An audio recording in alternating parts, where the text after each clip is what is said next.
I'm just trying to make it all make sense. The More. You No. Podcast. So something mentioned in yesterday's podcast was developing your core self, and this is a crucial concept to understand and apply to your life. And today I want to discuss 13 keys for developing your core self that are discussed in the book Uncommon by Tony Dungy. Tony Dungy is one of the most successful NFL coaches in the modern era, and he coached Peyton Manning for a while, even winning a Super Bowl with him. As stated in yesterday's podcast, you must develop a core self in order to increase the level of personal power you have in your life. And understanding and applying these 13 keys will no doubt allow you to build your core self. And I now want to go over these 13 keys. The first is to remember that what you're doing when nobody is watching still matters. You must focus on being your best self at all times, not just when other people are watching. It's ultimately a habit you must build.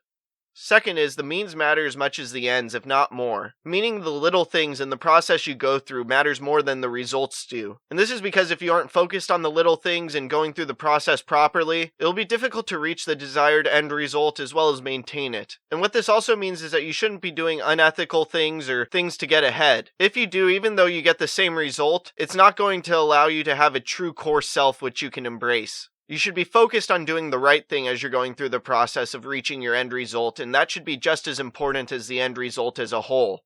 Then the third key is to hang in there because courage is revealed through adversity. And what this means is that in trying times, it can be difficult to maintain your character and core values, as well as your overall core self. But if you can understand that that's the most important thing when you're going through adversity, as well as being aware of other things such as the end results not mattering as much as the means, you'll be able to overcome adversity and maintain a level of character throughout it. After that, the fourth key is that we often grow as much from the small things as we do the big ones. Many people focus on the big things, the end results and outcomes, but if you're just focused on the little things and going through the process day by day the best you can, that's where growth truly comes from. And that's why Jordan Peterson always mentions that if you feel disorder in your life, you should clean your room or make your bed. Because by doing so, and gradually adding more little things in your life, you're going to develop yourself into somebody who's a better person. Then the fifth key is truth is critical. Honesty should always come first, and you should always be trying to find the truth of the matter. And if you aren't being honest with yourself and others, you're going to struggle to develop a core self as well as find success in any endeavor. And then the sixth key, which touches on the fifth key, is not to rationalize your way around honesty. It's really easy to justify things and twist your way around the truth. And in a lot of ways it's easier to do so, and that's why more people than not do that. But being truthful is vital, and you must strive to be as honest with yourself as possible, and put in the effort to do so. From there, the seventh key is not to blow your own horn. Arrogance is something that you should stray away from, as well as ego. It's not only unflattering, but will hinder your personal growth.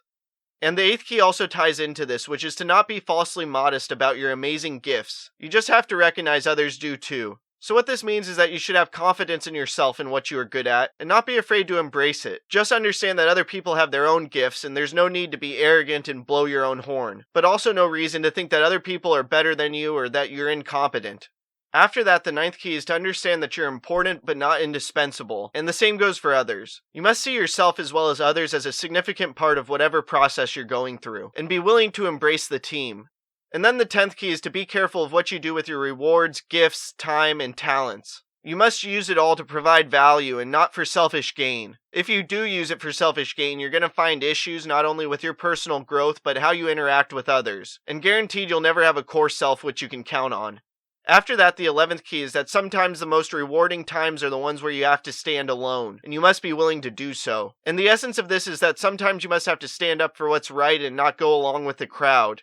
Next, the 12th key is that life is hard and courage is essential. You must understand this and be willing to face adversity, and build courage through the process of going through life. If you do so, you'll develop a stronger core self that not only provides you personal power, but also impacts others. And lastly, the 13th key is to never give up. And in my opinion, this is entirely self-explanatory. Understanding and applying these 13 keys will no doubt allow you to develop your core self. And as stated in the previous podcast, if you develop a core self, you'll have more personal power in your life. And by having more personal power, you'll find higher levels of success, and these higher levels of success will translate into significance, which impacts the world.